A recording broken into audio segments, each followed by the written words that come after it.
Welcome to the field of physics classes my dear student. और आज की class में आप लोग फिजिक्स सेकेंड का क्लास 11th का फर्स्ट चैप्टर इलास्टिसिटी पढ़ने जा रहे हैं। बेटा अब इस चैप्टर का नेम जो है property mechanical property of solid करके हो गया है ना। इसको आप लोग प्रत्यास्था के नाम से जानते थे, ठीक है। हिंदी वाले बोलेंगे इसको प्रत्यास्था, इंग्लिश वाले बोलेंगे इलास्टिसिटी। चैप्टर बड़ा इंटरेस्टिंग चैप्टर है, यहाँ से क्वेश्चन बहुत बनते हैं। और इस चैप्टर में आपको सबसे पहले मेरा समझना पड़ेगा कि डिफॉर्मिंग फोर्स क्या होता है। डिफॉर्मिंग डिफॉर्मिंग फोर्स क्या होता है, चलिए आते हैं देखते हैं। हिंदी वाले इसको बोलते हैं विरूपक बल। विरूपक बल, ठीक है। इस चैप्टर की शुरुआत इसी टॉपिक से होती है। एक्चुअली डिफॉर्मिंग फोर्स है क्या? ये आप जैसे कोई प्लास्टिक की चीज लेते हैं, जैसे रबड़ की कोई चीज लिया आपने, उस पर कोई एक्सटर्नल फोर्स लगाया, ठीक है। एक्सटर्नल फोर्स लगाने के बाद उस बॉडी का शेप और साइज में क्या हो जाए, चेंज हो जाए। रबड़ खींचिए खींचिए तो रबड़ की शेप और साइज में क्या हो जाएगा, चेंज हो जाएगा। तो when we applied external force on the body and it's a shape and size that would be change, मतलब उसका शेप और साइज क्या हो जाए, चेंज हो जाए। तो हम बोलेंगे कि उस बॉडी पे जो एक्सटर्नल फोर्स लगाया गया वो क्या है, डिफॉर्मिंग फोर्स है। मतलब हम किसी वस्तु पर अगर कोई बाह्य बल लगाए, उस वस्तु की आकृति और आकार में क्या हो जाए, परिवर्तन हो जाए, हिंदी वाले बोलेंगे। तो आप बोलोगे कि वो कौन सा बल है, वो है विरूपक बल। जो हम किसी रबड़ की गेंद या रबड़ की चीज को पकड़ खींचते हैं, वो कौन सा बल हो गया, वो विरूपक बल। हिंदी वाले इंग्लिश वाले बोलेंगे डिफॉर्मिंग फोर्स। इसके बाद बेटा एक और होता है आपका restoring force. Restoring force restoring force restoring force को आप लोग जानते हैं प्रत्यानयन बल से। प्रत्यानयन बल, हिंदी वाले बोलते हैं इसको प्रत्यानयन बल। पहले बात कर लेते हैं रिस्टोरिंग फोर्स क्या है। एक्चुअली क्या है, ये जस्ट इसका अपोजिट है। रिस्टोरिंग फोर्स डिफॉर्मिंग फोर्स का अपोजिट है। जैसे आपने कोई रबड़ की चीज ली, ठीक है, या वायर लिया, कुछ भी लिया। अब आप इसको दोनों तरफ से पकड़ के खींचते हो, इधर से फोर्स लगाओ, इधर से फोर्स लगाओ। आपको पता है ये कौन सा फोर्स है, ये है आपका एक्सटर्नल फोर्स, जो कि क्या है, which is the deforming force. अब आप खींचेंगे तो इसकी लेंथ में क्या हो जाएगा, चेंज आएगा, कुछ ना कुछ लेंथ चेंज हो जाएगी। ये देखिए इधर से भी लेंथ कुछ ना कुछ चेंज हो जाएगी, तो इंक्रीज होगी, लेंथ बढ़ेगी। ये कैपिटल एल से जो पहले की लेंथ यहाँ तक कैपिटल एल थी, इधर एल बढ़ जाएगी, इधर एल बढ़ जाएगी। तो यही है, जब आपने खींचा तो डिफॉर्मिंग फोर्स लगाया, तो इनके अंदर के जो मॉलिक्यूल्स हैं वो अंदर की तरफ एक फोर्स लगाते हैं, इंटरनली फोर्स है। ये आपस में पास आना चाहेंगे। मॉलिक्यूल्स दूर दूर हो गए, आपने जो डिफॉर्मिंग फोर्स लगाया, तो वो जो मॉलिक्यूल्स है, पार्टिकल्स है, वो बहुत क्लोज फिर से आना चाहते हैं। वो डिफॉर्मिंग फोर्स का अपोज करते हैं और फिर से इंटरनली एक फोर्स लगता है, जिसके कारण पार्टिकल पास आना चाहते हैं, बट आपने डिफॉर्मिंग फोर्स लगा के उनको पीछे कर दिया।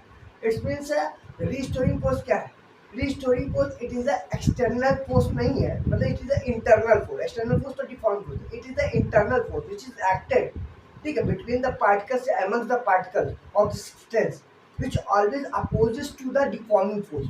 deforming force का अपोज करता है and always to try in equilibrium position of the object। Object को इक्विलिब्रियम पोजीशन में रखना चाहता है, वो चाहता है कि ऑब्जेक्ट फिर से अपनी उसी अवस्था में आ जाए, उसकी ओरिजिनल शेप फिर से उसी तरह हो जाए। मतलब हमने खींचा तो अंदर की तरफ फोर्स लगाएगा, इंटरनली फोर्स है, जिसके कारण वो चाहेगा कि पार्टिकल दूर दूर ना हो। ये पार्टिकल के बीच में जो आपने गैपिंग कर दी है इधर फोर्स लगाकर, जो कि डिफॉर्मिंग फोर्स, पार्टिकल को अंदर की तरफ फोर्स लगेगा, और ये इंटरनली फोर्स है, जिसके कारण पार्टिकल को आपस में पास पास लाना चाहता है। तो उसी को बोलते हैं हम लोग रीस्टोरिंग फोर्स, राइट, यानी कि हिंदी में प्रत्यानयन बल। तो ये क्या है, ये आंतरिक प्रतिक्रिया बल है। हिंदी वाले बात करें, आंतरिक प्रतिक्रिया बल, जिसके कारण कि किसी भी पदार्थ या कोई भी पदार्थ है या कोई वस्तु है, उनके प्रत्येक कण आपस में पास पास आना चाहते हैं। वो अपनी अवस्था में परिवर्तन नहीं है, यानी कि वस्तु की वही साम्य अवस्था में वापस वो रहना चाहते हैं, या कणों को आप उसी साम्य अवस्था में रखना चाहते हैं। तो उनके कणों के मध्य जो एक आंतरिक प्रतिक्रिया बल कार्य करता है, उसी को हम बोलते हैं रीस्टोरिंग फोर्स। उसके बाद बेटा आपकी बारी आती है अगर हम बात कर लें, उसके बाद आपकी बारी आती है सॉलिड, यानी ठोसों को डिवाइड किया गया, वर्गीकरण किया गया है, ठीक है, डिवाइडेशन किया गया है। कितने कितने कौन कौन से पार्ट में, एक आपका है इलास्टिक बॉडी, इलास्टिक बॉडी, ठीक है।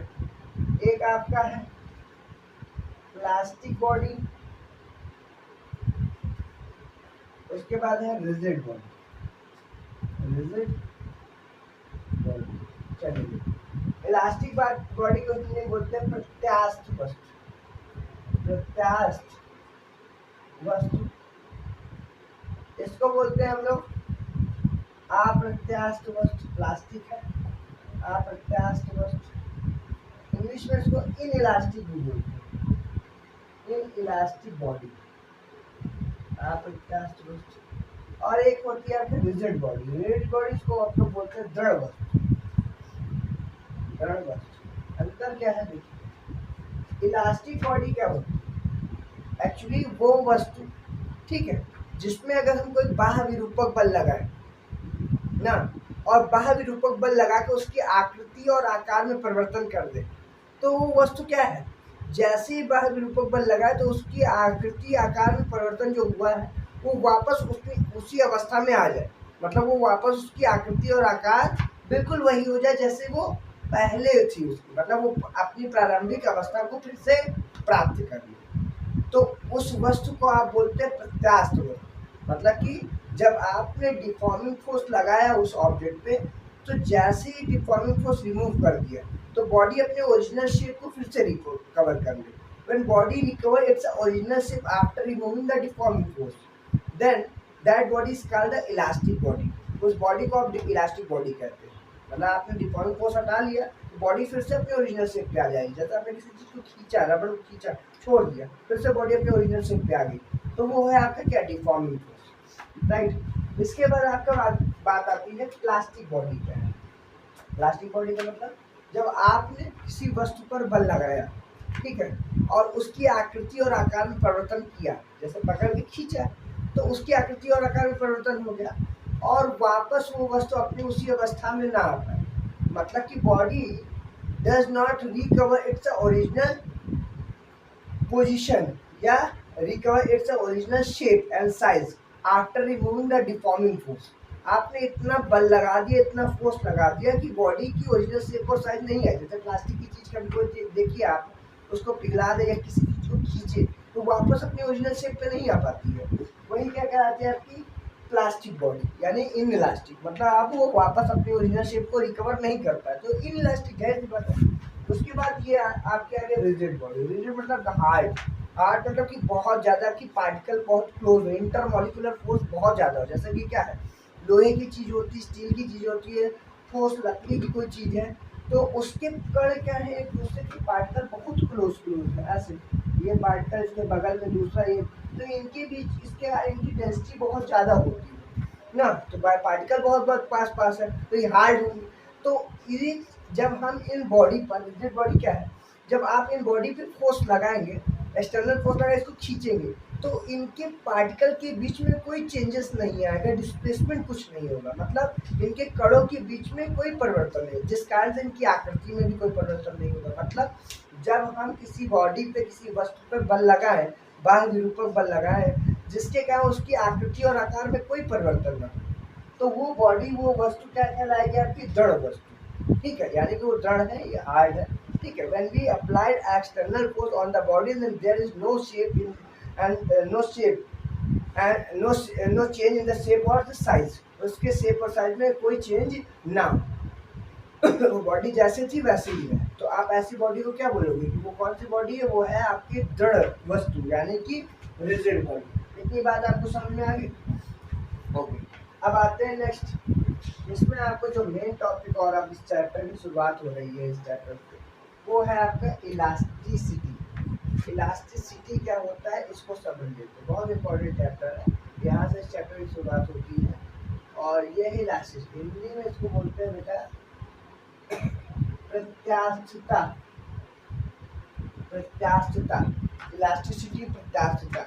आइए चलिए देखते हैं प्रत्यास्थता क्या है। एक्चुअली प्रत्यास्थता जो होती है वो किसी भी वस्तु का गुण होता है, प्रॉपर्टी है। जैसे हर एक वस्तु का अपने में, कोई व्यक्ति पढ़ने में बहुत आगे है, कोई लड़ने में आगे है, उसी तरह हर एक व्यक्ति का अपना अपना गुण है। उस तरह वस्तुओं का भी अपना एक गुण होता है कि वस्तु का गुण होता है कि जब किसी वस्तु को आप पकड़ के खींचते हो तो कोई चीज़ बहुत ज़्यादा खिंच जाती है, और जब छोड़ते हो तो बहुत तेज़ी से, बहुत अंदर की तरफ बल लगा के बहुत तेज़ी से अपनी अवस्था में परिवर्तन कर लेती है। अर्थात हमारे कहने का मतलब ये है कि प्रत्यास्थता किसी वस्तु का एक गुण है जिसके कारण वो वापस अपनी उसी आकृति और आकार को फिर से प्राप्त करती, फिर से अपनी अवस्था में परिवर्तन करना चाहती है और फिर से अपनी वही अवस्था को प्राप्त करना चाहती है। मतलब कि जब हम किसी वस्तु पे डिफॉर्मिंग फोर्स लगाते हैं और उस वस्तु की आकृति आकार में परिवर्तन आ जाए, लेकिन जैसे वो डिफॉर्मिंग फोर्स हटाएंगे तो वस्तु वापस अपनी उसी अवस्था को क्या करेगी, प्राप्त कर लेगी ना।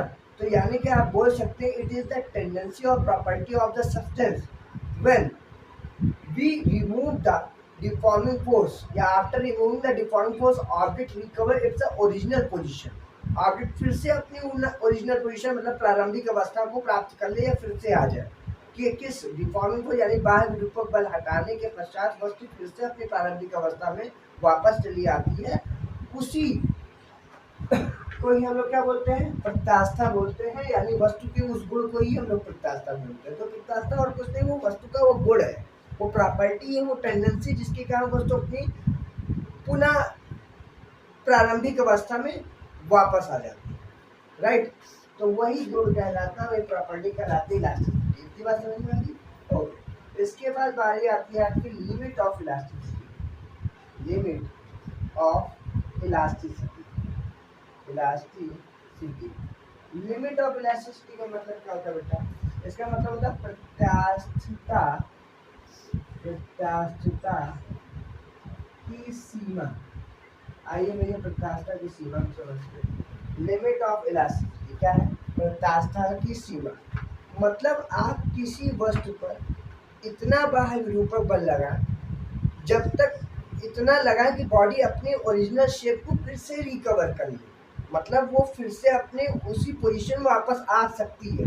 जैसे हमने किसी चीज़ को खींचा और बल लगाया और बल लगाया, यहाँ तक बस जैसे छोड़ेंगे तो ये बाह्य विरूपक बल हटा दिया, डिफॉर्मिंग फोर्स हटा दिया, वस्तु फिर से अपनी उसी अवस्था पे आ गई। तो आपके द्वारा लगाया गया उस वस्तु पे वो मैक्सिमम फोर्स, वो अधिकतम बल, जब तक जहाँ तक बॉडी अपने ओरिजिनल शेप को फिर से प्राप्त कर ले, मतलब अपनी ओरिजिनल अवस्था में फिर से आ जाए, पूर्व अवस्था में, प्रारंभिक अवस्था में फिर से आ जाए, तो उस मैक्सिमम फोर्स को ही हम लोग मतलब जो आप बाहर ऊपर अधिकतम लगाते हैं मैक्सिमम, ठीक, जितने एरिया पे लगाते हैं वो कहलाता है limit of elasticity.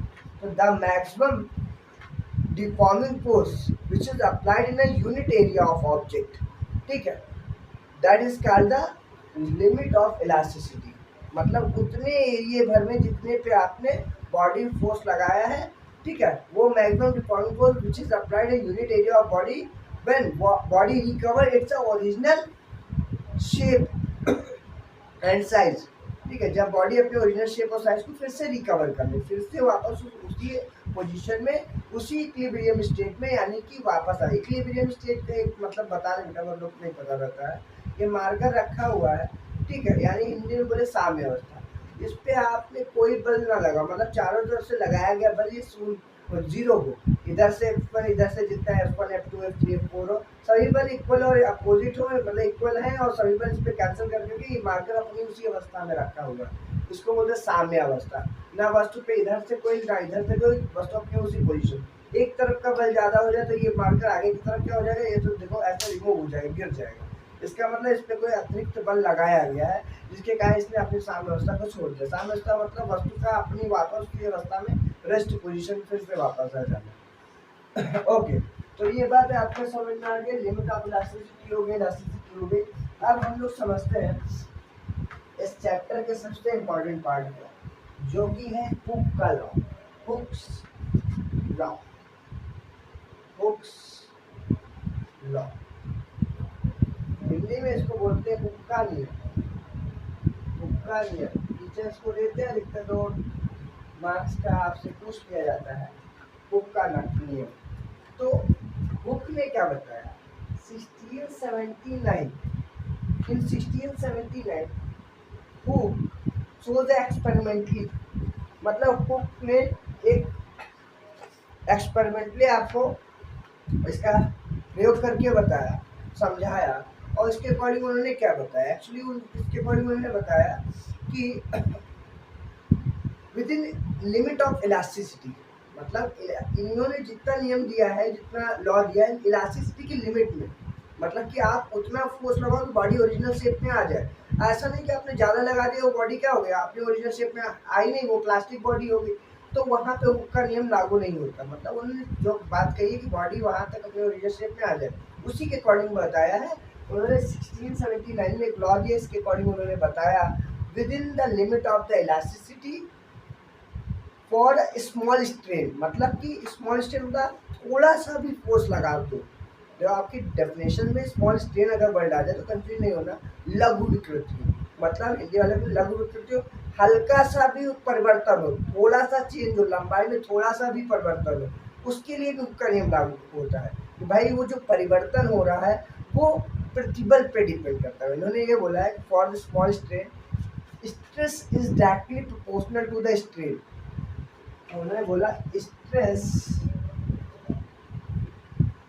Is directly proportional to the strain. Stress जो है वो स्ट्रेन के डायरेक्टली प्रोपोर्शनल। अब इसमें एक नई चीज और आ गई, स्ट्रेस मतलब प्रतिबल हिंदी में अगर बात करें, और स्ट्रेन मतलब विकृत।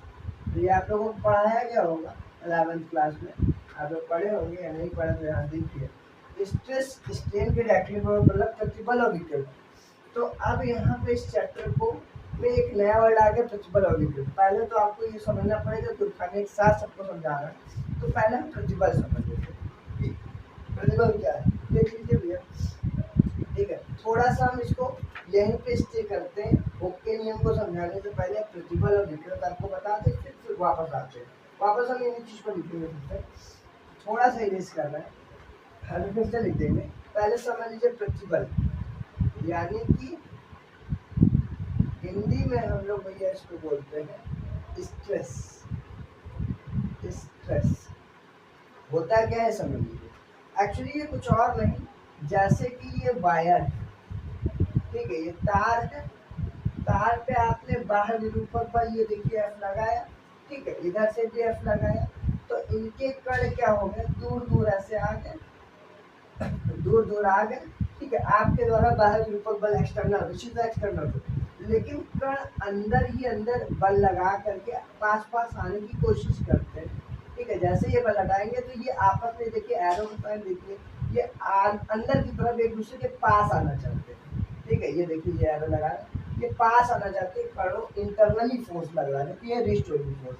तो जितने एरिए पे, ये देखिए हम इतना एरिया बना दे रहे हैं, जितने एरिए पर उन कणों के बीच में, ठीक है, एक इंटरनली फोर्स लग रहा है, यानी कि इंटरनली फोर्स या restoring force which is applied on a body, ठीक है, at a per unit area, यानी कि जितने एरिया पे एकांक क्षेत्रफल पर लगने वाले प्रत्यानयन बल को, एकांक क्षेत्रफल पे इतने एरिया पे कण एक दूसरे के ऐसे पास आना चाह रहा है, तो इतने एरिया पर उनके क्षेत्रफल पे लगने वाला प्रत्यानयन बल, यानी कि आंतरिक प्रतिक्रिया बल, जिसके कारण कण एक दूसरे के पास आना चाहते हैं, वही कहलाता है आपका प्रतिबल। मतलब प्रतिबल की बात करें तो प्रतिबल बराबर होता है आंतरिक प्रतिक्रिया बल, प्रत्यानयन बल, प्रत्यानयन बल, और ये हो गया अनुप्रस्थ काट का क्षेत्रफल। एकांक से अनुप्रस्थ काट का क्षेत्रफल, जैसे कि ये है ना मार्कर का ये वाला, ऐसा देखिए सर्कुलर पोर्शन में वृत्ति है, ये अनुप्रस्थ काट का क्षेत्रफल। यहाँ पे अनुप्रस्थ काट मतलब इतना देखो, हम गोल से काट दे वायर को तो ये वाला पोर्शन सर्कुलर पोर्शन कहलाता है, मतलब अनुप्रस्थ काट का क्षेत्रफल ये एरिया कहलाता है, ठीक है। ये बात है, ये देखिए, अब ये देखिए इतना एरिया, इसको हम लोग बोलते हैं अनुप्रस्थ काट का, ये पूरा एरिया क्या कहलाएगा, सर्कुलर पोर्शन, अनुप्रस्थ काट का क्षेत्रफल। तो अनुप्रस्थ काट के क्षेत्रफल में लगने वाला प्रत्यानयन बल या आंतरिक प्रतिक्रिया बल को ही हम लोग क्या बोलेंगे, प्रतिबल। यानी प्रतिबल वाला अगर बात करें तो F/A होगा, ये है प्रतिबल का फॉर्मूला, राइट। अगर हम इसका मात्रक की बात कर ले बेटा, तो इसका जो मात्रक हो जाएगा, यानी इंग्लिश में अगर बात करें तो ये हो जाएगा आपका न्यूटन प्रति ये एरिया का मीटर स्क्वायर, तो क्या है न्यूटन पर मीटर स्क्वायर। देखिए इंग्लिश और हिंदी वाले दोनों को मैं तो समझ के चलिए, ठीक है। रिस्टोरिंग फोर्स है internally force which is acted per unit area of a body या वायर, किसी वायर के पर यूनिट एरिया पे लगने वाला, पर यूनिट एरिया पे लगने वाला रिस्टोरिंग फोर्स जिसके कारण पार्टिकल पास आना चाहते हैं, उसी को आप लोग बोलते हैं स्ट्रेस या प्रतिबल, ठीक है। और ये मात्रक होता है न्यूटन पर मीटर स्क्वायर, और इसकी बीमा और डायमेंशन होती है, बीमा और जो इसकी डायमेंशन है या इसका जो डायमेंशनल फॉर्मूला है बेटा, ये देखिए बल का यानी फोर्स का mLT की पावर -2, ये हो जाएगा L स्क्वायर, L से L कट जाएगा, mL की पावर इधर से एक L बचा, -1 ऊपर चला, T की पावर -2, ये हो गया आपका प्रतिबल का मात्रक, और ये हो गया mL की पावर -1 T की पावर -2। याद रख लीजिएगा क्योंकि यही बीमा और मात्रक का आगे की सभी डेफिनेशन में काम आने वाले हैं, तो अच्छे से इसको याद रख लीजिए, समझ लीजिए। अच्छा, आपकी जानकारी के लिए बता दें क्योंकि इनके टाइप्स भी आपको जानना जरूरी है, नोट करते चलिएगा। अब देखिए प्रतिबल को डिवाइड किया गया है, यानी स्ट्रेस को, ठीक है, 3 पार्ट में डिवाइड किया गया है। पहला जो स्ट्रेस होता है उसको बोलते हैं हम लोग लॉन्गिट्यूडिनल स्ट्रेस, ठीक है। दूसरा जो होता है आपका नॉर्मल स्ट्रेस,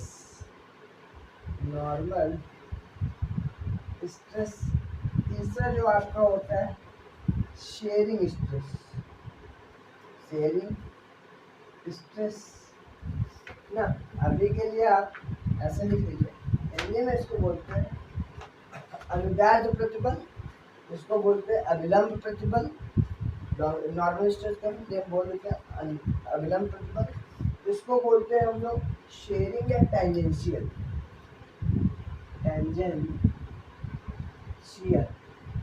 ठीक है। इसको हम लोग बोलते हैं स्पर्श रेखी प्रतिबल।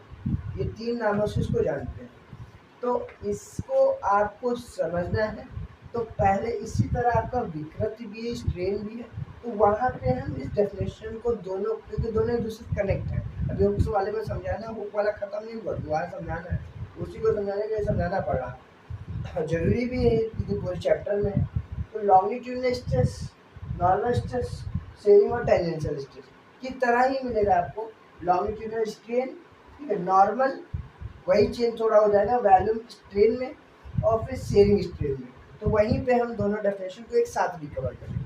आते हैं अभी के लिए केवल इनका टाइप समझिए कि ये 3 टाइप के हैं, दिस, यानी कि अनुदैर्ध्य प्रतिबल, अभिलंब प्रतिबल और स्पर्श रेखी प्रतिबल। इसको बोलते हैं स्पर्श रेखी प्रतिबल हिंदी वाले। इरेज करते हैं, आते हैं स्ट्रेन को समझ लेते हैं, देखते हैं स्ट्रेन क्या है। स्ट्रेन हिंदी में इसको बोलते हैं हम लोग विकृति। देखो नाम से ना विकृत, आकृति, देखो नाम है विकृत के अंदर ही आकृति समझ में आ रही है। मतलब कि अगर किसी वस्तु पर ये जो वायर है इस पे आप बाहर विरूपक बल लगा दें तो वस्तु की लंबाई, ये देखिए लंबाई में परिवर्तन हो जाए। मतलब पहले इसकी लंबाई जो कि थी आपकी यहाँ से यहाँ तक कैपिटल एल से स्मॉल एल, इसकी लंबाई में चेंजेस आ जाएगा, इधर भी स्मॉल एल चेंजेस आ गया, ठीक है। मतलब स्मॉल एल इसकी लेंथ क्या हो गई, बढ़ गई, ठीक है। तो अब जब भी नहीं कि लंबाई ही बढ़ी, उसका आयतन भी बढ़ सकता है और स्पर्श रेखी आकृति में भी चेंजेस आ सकता है, तो उसको ही हम लोग बोलते हैं विकृति। विकृत क्या है, विकृत किसी वस्तु की आकृति और आकार में जो भिन्नात्मक परिवर्तन है, यानी कि फ्रैक्शनल चेंजेस आ जाए। फ्रैक्शनल चेंजेस मतलब आप ऐसे बोल सकते हो कि वस्तु की, ठीक है, प्रारंभिक स्थिति यानी कि ओरिजिनल लेंथ, ये हो गया ओरिजिनल लेंथ जो वस्तु की पहले से लेंथ थी, और ये था अगर हम इसको देख के बात करें, और ये है चेंज इन लेंथ या इंक्रीज, लेंथ बढ़ेगी तो यहाँ बोलेंगे increase in length, increase in length, लंबाई में जो वृद्धि हुई उसी को वो किसके बराबर होगा, विकृति, यानी इंग्लिश में बात करें स्ट्रेन के बराबर। मतलब द बोले डेफिनेशन में the ratio of the increase in length and original length. Increase और ओरिजिनल दोनों का रेशियो भी कहलाता है आपका क्या स्ट्रेन, या आप बोल दो the frictional change in the increase in the length and the original length. ठीक है, frictional change in the length of wire, wire की लेंथ में जो फ्रिक्शनल चेंज हुआ या वस्तु की जो प्रारंभिक अवस्था और उसकी या प्रारंभिक लंबाई और लंबाई में वृद्धि के अनुपात को ही हम लोग क्या बोलते हैं विकृति, यानी उसकी आकृति में जो परिवर्तन हो रहा है उनका भिन्नात्मक परिवर्तन। सीधे एक शब्द में बोलो वस्तु की आकृति आकार में होने वाले भिन्नात्मक परिवर्तन को हम लोग क्या बोलते हैं विकृति बोलते हैं। लंबाई में अगर बात की जाएगी तो लंबाई में वृद्धि हो गई और प्रारंभिक लंबाई ओरिजिनल लेंथ जो भी थी लंबाई में वृद्धि मान लो एल हो गई तो एल हो गया, ओरिजिनल लेंथ थी आपकी कैपिटल एल तो कैपिटल एल हो गया, तो स्मॉल एल और कैपिटल एल हो गया। ये बात समझ में आ गई। तो इसी को हम लोग विकृति बोलते हैं। भिन्नात्मक परिवर्तन उसकी आकृति और आकार में जो भिन्नात्मक परिवर्तन है, जो आयतन में परिवर्तन हो सकता है, लंबाई में परिवर्तन हो सकता है, साथ ही साथ उसका स्पर्श देखिए मतलब कॉर्नर से बल लगाएंगे तो उसकी आकृति में परिवर्तन होगा। अभी हम बताएंगे उस बात को, इसलिए बात को हमने हाइड रखा है कि एक साथ वहाँ समझाएंगे। बस अब जान रहे स्पर्श देखिए मतलब साइड से बल लगाएंगे तो उसकी आकृति में परिवर्तन है। 3 चीजें होती है। तो विकृत समझ गया। अब आते हैं उसी बात पे जिसको हमने हाइड किया था। विकृत क्या है? विकृत के 3 प्रकार हैं तो इसको भी उसी तरह 3 प्रकार से डिवाइड किया गया है। विकृत का जो पहला है इसको आप लोग बोलते हैं लॉन्गिट्यूडिनल, लॉन्गिट्यूडिनल स्ट्रेन।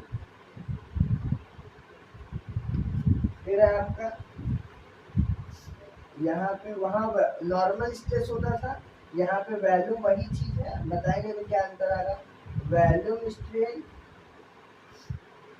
और फिर उसके बाद बारी आती है आपकी शेयरिंग ना या टेंजेंशियल, दोनों नाम से जानते हैं। टेंजेंशियल स्ट्रेन हिंदी में इसको बोलते हैं, सुन ले हिंदी वाले, अनुदैर्ध्य विकृति इसको बोलते हैं, वैल्यूम को आयतन विकृति, और इसको बोलते हैं हम लोग स्पर्श रेखीय विकृति,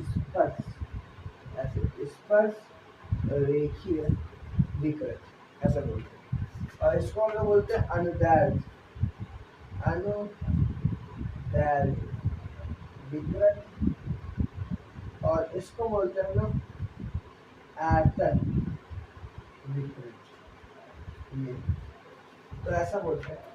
अब अंदाज आयतन अभी हमने बोला था वस्तु की आकृति आकार में भिन्नात्मक परिवर्तन, वो लंबाई में भी हो सकता है, आयतन में भी हो सकता है।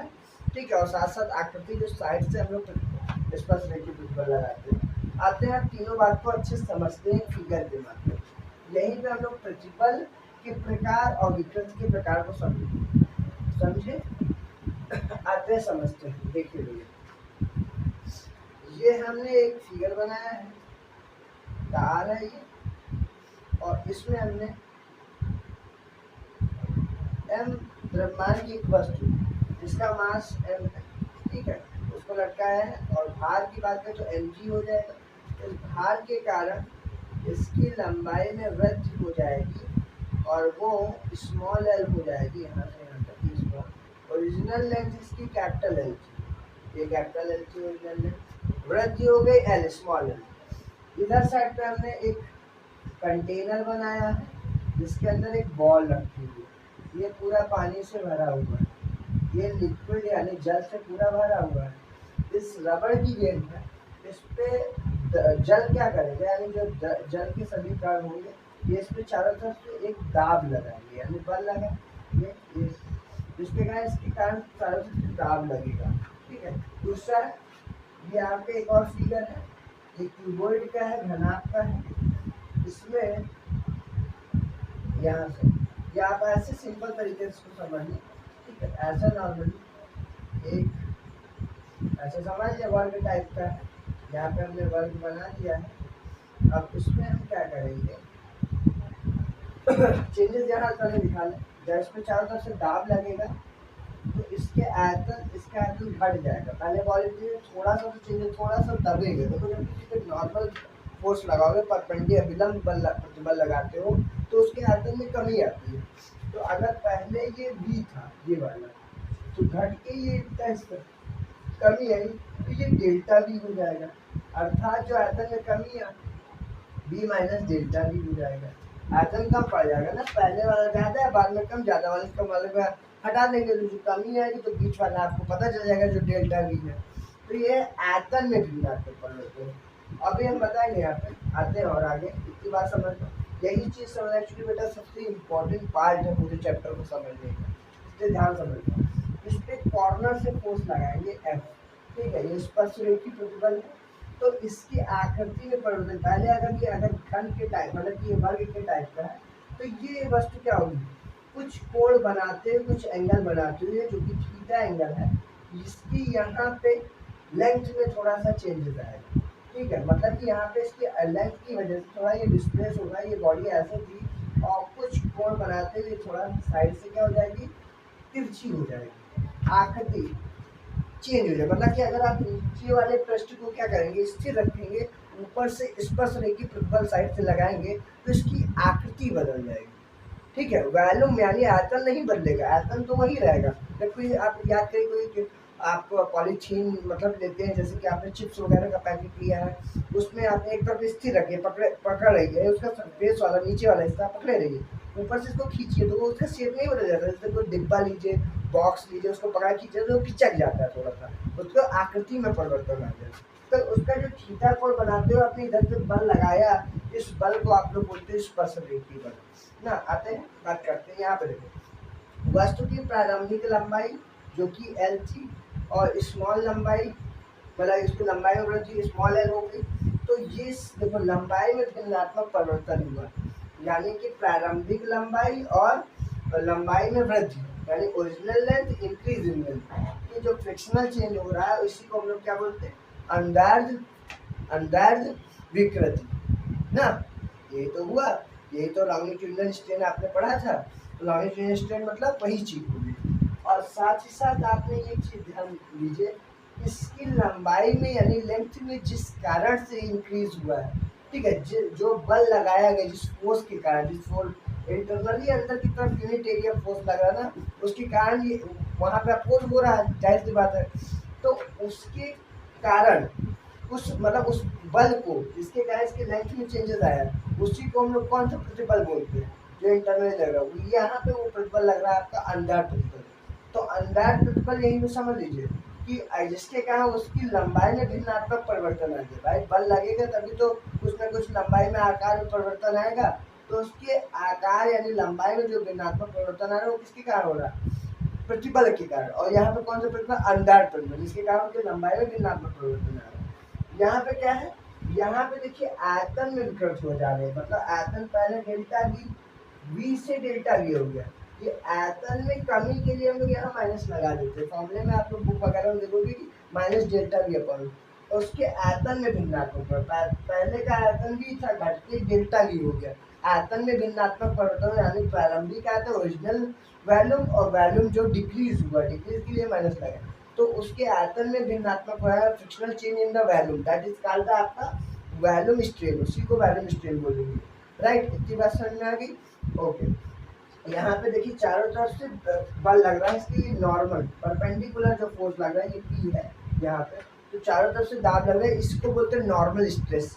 मतलब दाब लगा रहे तभी आयतन में कमी आ रही है, तो वो आपका हो जाएगा नॉर्मल स्ट्रेस। उस नॉर्मल स्ट्रेस के कारण वॉल्यूम में स्ट्रेन हो रहा है, यानी वॉल्यूम की आकृति में चेंजेस आ रहे हैं, तो वही वॉल्यूम स्ट्रेन हो जाएगा। ठीक, अब देखते हैं, जब आप साइड से किसी पे बल लगाते हैं, कॉर्नर से किसी वस्तु पे, किसी भी चीज पे आपने बल लगाया, किसी तार पे, कोई चीज को पकड़ के आप खींच रहे हैं, उस पर कॉर्नर से बल लगा रहे हैं, तो साइड से डिफॉर्मिंग फोर्स लगाया, तो जिसके कारण एक पृष्ठ उसका स्थिर रखा, एक पृष्ठ में कोई चीज है, जैसे कि ये डिब्बा है, बॉक्स है, कुछ भी है, ठीक है, आपने यहाँ पे इसको पकड़े रखा, उधर से कॉर्नर से बल लगाया, तो उसकी आकृति में परिवर्तन हो गया, कुछ ना कुछ कोण बनाते हुए। उस सिचुएशन में आप बात जिसकी करेंगे, जो थीटा बनेगा इसके अकॉर्डिंग बात करेंगे, तो वो होता है tan थीटा, इसीलिए इसको हम लोग टेंजेंशियल स्ट्रेन बोलते हैं। और जो आप स्पर्श रेखी प्रतिबल लगा करके उसकी आकृति में परिवर्तन हो जा रहा है, इसीलिए इसको हम लोग बोलते हैं स्पर्श रेखी प्रतिबल या टेंजेंशियल स्ट्रेस, राइट। तो tan थीटा बराबर थीटा के सामने वाला लंब होता है। तो अगर इसको L मान लें, ये सभी चीजें आपकी L हो जाएंगी। ये जो चेंज हो रहा है लेंथ, इसको हम बेटा मान लेते हैं डेल्टा L। थोड़ा सा इसका एंगल चेंज बदल रहा है, एंगल शेप में चेंज होता है, लेंथ वही है, बट उसकी आकृति में थोड़ा सा चेंजेस आ जाएगा, डेल्टा L से डेल्टा L। तो ओरिजिनल लेंथ यहाँ पे ये थी, और डेल्टा L जो आकृति के अनुसार थोड़ा सा डिस्टेंस हुआ tan थीटा वाला कोण बनाते हुए डेल्टा L अपॉन L। या आप अगर कोण बहुत छोटा हो, मतलब एंगल में थोड़ा छोटा परिवर्तन है, तो tan थीटा लगभग थीटा के बराबर मान लिया जाता है, और डेल्टा L अपॉन L ये आपका फॉर्मूला आ जाता है टेंजेंशियल स्ट्रेन का, थीटा बराबर डेल्टा L अपॉन L ना। उसको हम लोग रिप्रेजेंट करते हैं थीटा से। इतनी बात समझ में कि किसी वस्तु को उसके एक पृष्ठ को स्थिर मानते हुए उसके साइड से एक स्पर्श रेखी प्रतिबल लगाए दूसरे पृष्ठ पर, तो उसकी आकृति परिवर्तित हो जाए, यानी कि उसकी शेप में चेंजेस आ जाए, तो उसी को हम लोग बोलते हैं टेंजेंशियल स्ट्रेन। तो ये हो गया टेंजेंशियल स्ट्रेन, ये हो गया वॉल्यूम स्ट्रेन, और ये हो गया आपका लॉन्गिट्यूडिनल स्ट्रेन। और ये सभी चीज़ें जिन स्ट्रेस के दौरान जिनसे लग रही है, इसमें मतलब कि लंबाई में वृद्धि हो रही है, यानी लंबाई में जो हमने बल लगाया जिसके कारण उसकी वृद्धि हो जाए, प्रतिबल के जितने यूनिट एरिया पे जो इंटरनली फोर्स लग रहा है वो हो गया आपका वो हो गया आपका लॉन्गिट्यूडिनल स्ट्रेस, जिसके कारण नॉर्मल प्रेशर लग रहा है, जिसके कारण वॉल्यूम डिक्रीज हो रहा है, वो आपका हो गया क्या, नॉर्मल स्ट्रेस। और जिसके कारण साइड से कॉर्नर से हम लोग फोर्स लगा रहे हैं, जो कि है आपके डिफॉर्मिंग फोर्स का अपोजिट करने के लिए यूनिट एरिया पे लगने वाला रिस्टोरिंग फोर्स है, ठीक है। तो वो आपका क्या कहला, जिसके कारण पर यूनिट एरिया पे आप फोर्स लगा रहे हो वो की स्ट्रेस, तो वो क्या है आपका शेयरिंग या टेंजेंशियल स्ट्रेस, जिसके कारण उसकी आकृति यानी कि शेप और साइज में चेंजेस आ रहा, शेप में जिसके चेंजेस आ रहा। यहाँ पर वॉल्यूम और लेंथ में कोई चेंज नहीं होता, वॉल्यूम लेंथ उतनी होती है, बस शेप बदल जाता है, ठीक है। इतनी बात आप लोग समझ गए, उम्मीद करते हैं इतनी बात समझ में आई होगी। हुक्स लॉ को समझाने के लिए इतना समझना बहुत जरूरी था पूरे चैप्टर को समझने के लिए। तो स्टूडेंट्स अभी के लिए इतना रखते हैं, इस चैप्टर की हम मेन शुरुआत करेंगे पार्ट 2। ये था हमारा पार्ट 1, पार्ट 2 से स्टार्ट करेंगे हुक्स लॉ के बारे में। हुक्स लॉ से रिलेटेड फिर आगे हम लोग पढ़ेंगे मॉडुलस ऑफ इलास्टिसिटी, उसके टाइप्स, बहुत इंपॉर्टेंट चैप्टर है, ठीक है। ओके, अभी के लिए यहाँ पे इस वीडियो को यहाँ से पार्ट 1 फिनिश करते हैं। थैंक यू, नमस्ते।